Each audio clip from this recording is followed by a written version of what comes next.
Hello and welcome to TWTBSB. This wasn't trending, but should have been. A weekly news roundup for stories that get buried in your doom scrolling. This is where I'll drag the week's technological, cultural, and political disasters up from the algorithm's rug, hold it up to the light and ask, who signed off on this, or why is nobody talking about this? I do a lot of short-form content on these kind of stories, but the problem with the internet is that it moves so fast that some of the stories vanish before I can even open my editing software. And when they do get covered, it's usually stripped down to a short PR summary that makes the madness sound like it's normal. This is my antidote to that. If you're new here, hit subscribe. That way you can have the weekly tradition of realizing you're living in a cyberpunk dystopia written by the writers of Black Mirror. And the more that you watch these, the more I can fix the background, get a better mic, and stop editing on a laptop that doesn't work half the time. Anyway, into the headlines. We're going to start with the crown jewel of bad British lawmaking, the Online Safety Act. The Online Safety Act is essentially the UK government looking at the internet and deciding the only way to keep people safe is by making it a worse place to be. And it's not just the big scary protect the children headlines. The devil is in the details. Here is a quick list of the weirdest, most baffling casualties of this new legislation. Spotify. Anything labelled explicit now risks prompting users for age verification.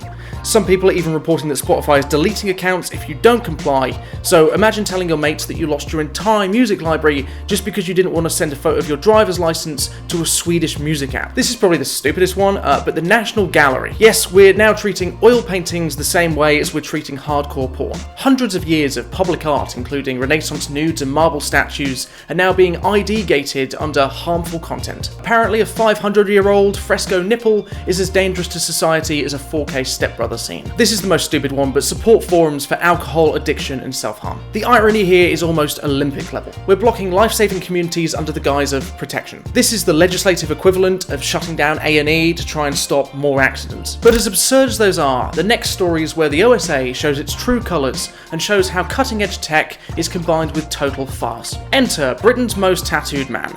Real name, King of Ink, Land King, Body Art, the Extreme Inkite. Try saying that 10 times fast.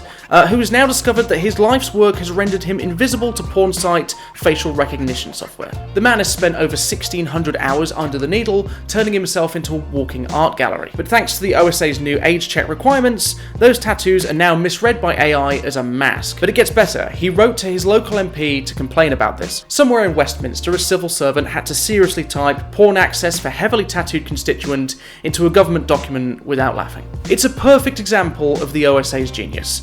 Punish everybody equally, whether you're a predator or just a man who really likes bodily ink and legal adult consent. Meanwhile, in Sweden, the Swedish Prime Minister has been using ChatGPT to get second opinions on his political decisions and speeches. Which is exactly what you want from your head of government, outsourcing complex political judgment to the same chatbot that people are using to write erotica. It's not just that it's AI, it's the fact that large language models like ChatGPT are really good at sounding really confident while simultaneously being completely wrong. The government has plenty of actual advisors, real humans, paid salaries, presumably free of hallucinations, but why consult them when you can get a neatly worded paragraph from an American tech company that might also be harvesting your national security secrets? And then over to capitalism's favourite rideshare vampire, Uber. A Columbia Business School study has confirmed what every Uber driver has quietly been telling passengers for years.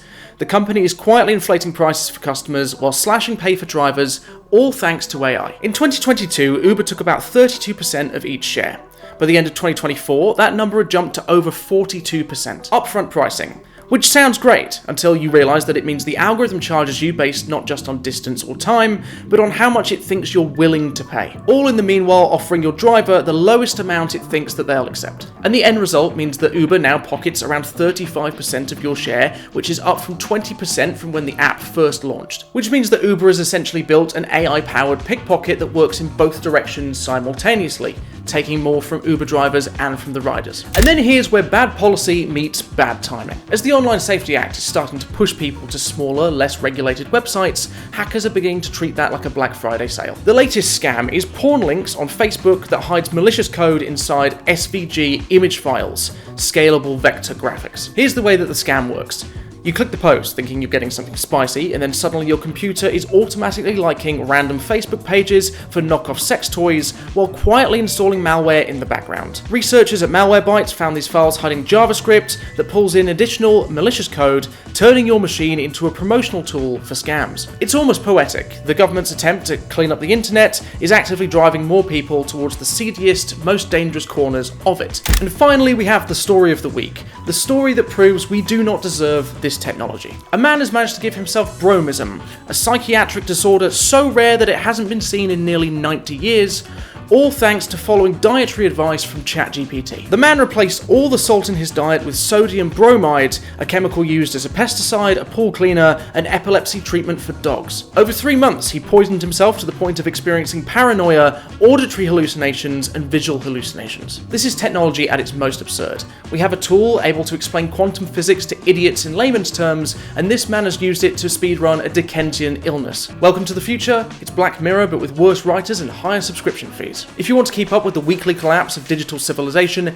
hit subscribe, because if this is how we're going down, we might as well document it.